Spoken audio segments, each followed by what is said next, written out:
Michael Monroe was just 8 years old when his father disappeared. For decades, he had no idea that his father didn't leave by choice. He was murdered in 1980.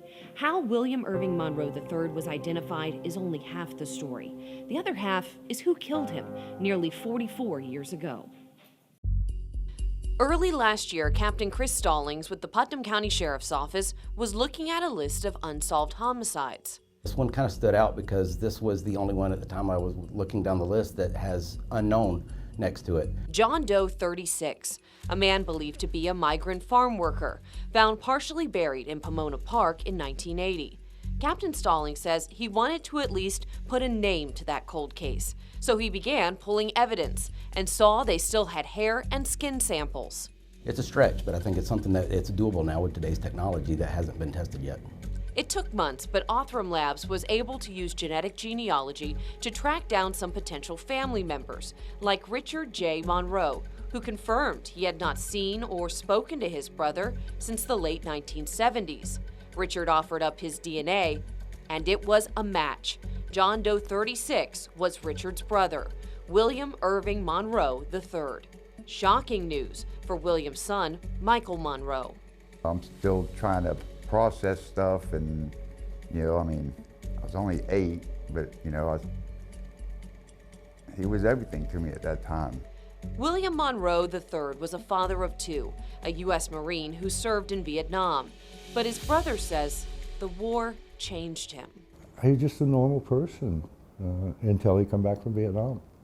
He says William struggled with PTSD, but he loved his sons. Michael remembers his father as his hero. Just did everything. I went everywhere with him, so when he was gone, it took a lot of, from me, and I've just wondered about it my whole life. So what did happen? Captain Stallings says according to reports, on November 15th of 1980, a driver confirmed he picked up 4 men from a store in Orlando to work at a farm camp in Pomona Park. One of the men fit William Monroe's description. After 3 days, William Monroe reportedly left the camp and was never seen again. Then in December, a deputy on patrol spotted his body off of Cisco Road in Pomona Park. His upper body rolled up in a red and brown rug, partially buried, but his legs exposed. He had been shot in the neck. Just 3 months before his death, William sent his son Michael a birthday card, telling him he wished he could be there on his birthday, and he loved Michael and his brother very much. Just to know he was found and he was, I wasn't abandoned as a kid, Captain Stallings says he believes William took the farm job to try and get back to Pomona Park to be near his children in Putnam County. I don't think your dad ever abandoned you for, the 1 year that it had been. I think he died trying to get back up to him. As for who shot him, that's still unknown.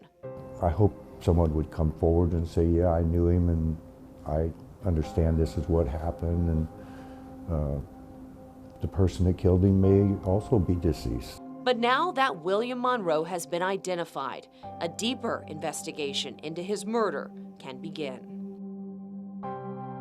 If you know anything about the murder of William Irving Monroe III, contact Captain Stallings at the Putnam County Sheriff's Office. Katie Jeffries, First Coast News, on your side.